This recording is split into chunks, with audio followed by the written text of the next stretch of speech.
¿Qué onda amigos? Banda cinéfila y comiquera, ¿saben qué se necesita para mirar una obra maestra? Una trilogía animada que muchos consideran perfecta. Y de ahí decir, sí, creo que podemos hacer algo mejor, o necesitamos una audiencia del tamaño de un dragón, o hasta quizás una junta directiva con gráficos en Excel que grite, necesitamos más dinero.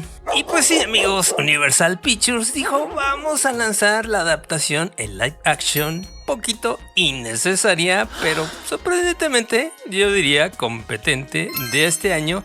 Es decir, vamos a hablar de cómo entrenar a tu dragón en esta versión live action del 2025, donde vamos a desmenuzar como siempre lo bueno, lo malo y lo renerdo. Así que comenzamos con lo bueno.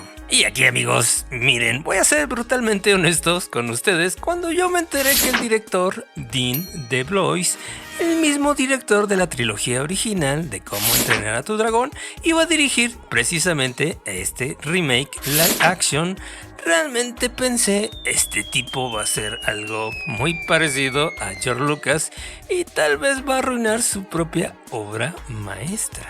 Pero realmente estaba equivocado, pocas veces me da tanto gusto de estar equivocado. Dado que amigo, la primera cosa que funciona brillantemente viene siendo la continuidad creativa, dando en este caso que el director DeBlois no solo regresó como director, sino también escribió y produjo la película. Esto significa que no tenemos el típico caso de que el estudio contrata a cualquier director disponible simplemente para hacer un remake rápido y lucrativo. Y sí, te estoy hablando a ti, Disney. Y realmente este director decidió, sí, recrear su obra maestra, pero francamente dijo, pues no le puedo quitar cosas ni agregar cosas porque ya realmente la película es bastante buena como está.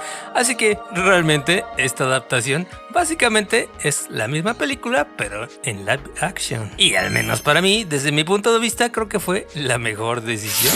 Otra cosa positiva en la película sería el actor Gerald Butler, que regresa en este caso interpretando a su mismo personaje Stoic el Vasto, que él fue precisamente el que le puso la voz en la versión animada y ahora también en la versión live action, donde para mí especialmente le da el peso emocional de inmediato a la película. Además que ese Gerald Butler se siente muy como el de 300, es decir, un personaje fuerte y líder que francamente como que este actor había perdido la brújula y por fin regresa a ese tipo de personajes. Y ahora amigos, también hablemos de la producción técnica, que realmente aquí también brilla bastante con esos 50 millones de dolarucos gastados en la preproducción, así que cada dólar se nota en pantalla, dado que los sets son bastante impresionantes. Además también la decisión de filmar en IMAX me parece que desde un inicio que fue una de las mejores decisiones, y también el estudio de Frame Store, el estudio encargado de los efectos visuales, los cuales trabajaron en películas como en Gravity o en Blade Runner 2049, y en este caso se encargaron de hacer los dragones, que obviamente visualmente funcionan bastante bien y están bastante apegados a la versión animada. Y hablando de eso, también hay dos actores que se apegaron bastante a la versión animada, que en este caso sería el actor joven Mason Thames y también la chica, en este caso Nico Parker, interpretando a estos dos personajes que francamente la verdad es que sí tenía un poquito de dudas, sobre todo con Nico Parker, porque es como afroamericana, güera, era un poquito raro para un personaje vikingo, pero francamente en la película ni se sintió y realmente no me importó, y francamente los dos hicieron un excelente trabajo. Y claro, también el regreso de John Powell, que es precisamente el compositor de la primera película, y obviamente su partitura fue fundamental para el éxito emocional tanto de las películas animadas como también para esta nueva versión.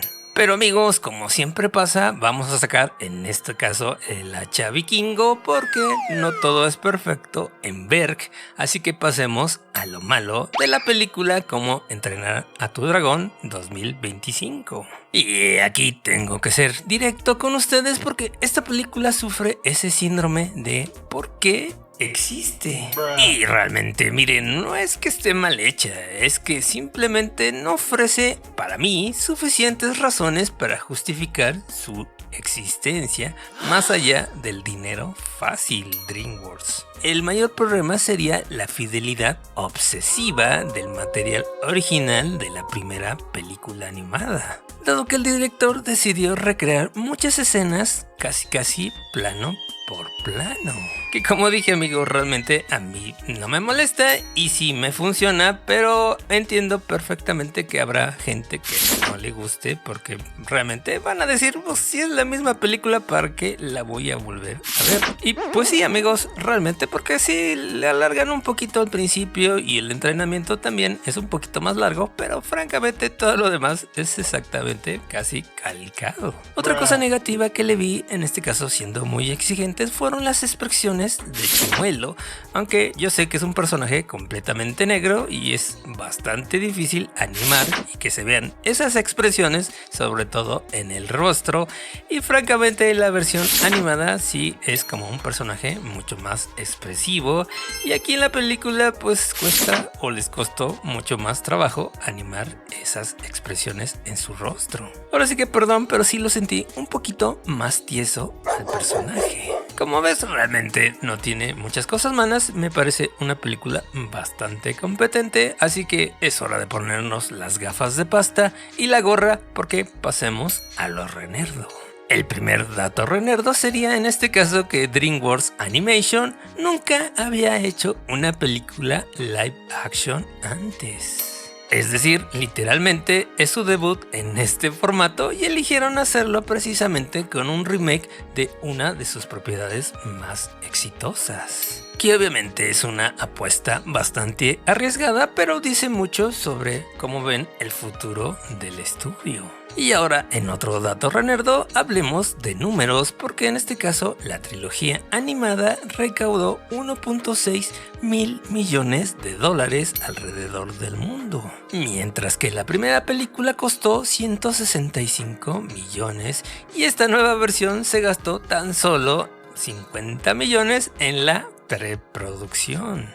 Así que las expectativas en taquilla vendrían siendo como de 65 a 75 millones de dólares en Estados Unidos y más o menos para que la película sea exitosa necesita recaudar en este caso la suma de 400 millones de dólares alrededor del mundo. Así que amigos, si tú me preguntas, yo creo que sí lo va a conseguir, pero va así como que por poquito. Y esto se conecta con el otro dato renerdo. En este caso, esta película está siendo usada como una especie de caso de estudio precisamente por Universal, dado que se está determinando si vale la pena hacer más remake live action de las propiedades animadas. Lo que significa si tiene éxito realmente esta película, podemos determinar que vamos a ver las adaptaciones live action de podría ser Shrek o Madagascar o hasta Kung Fu Panda en el futuro. Así que como ves, todo depende cómo le vaya a la película. Por lo menos para mí, en este caso, me parece que es una película como de 7.5 a 8. No es mejor que la primera película, la original, la animada, que esa como que le puse más o menos como de 8.5 a 9. Pero sí digamos que se acerca a la versión original. ¿O qué piensas tú? Te leo en los comentarios. Y también te recomiendo este video con la crítica de Depredador, Cazador de Asesinos, con lo bueno, lo malo y lo renerdo, que también esta es una excelente película, también te la recomiendo. Nos vemos en el siguiente video, bye.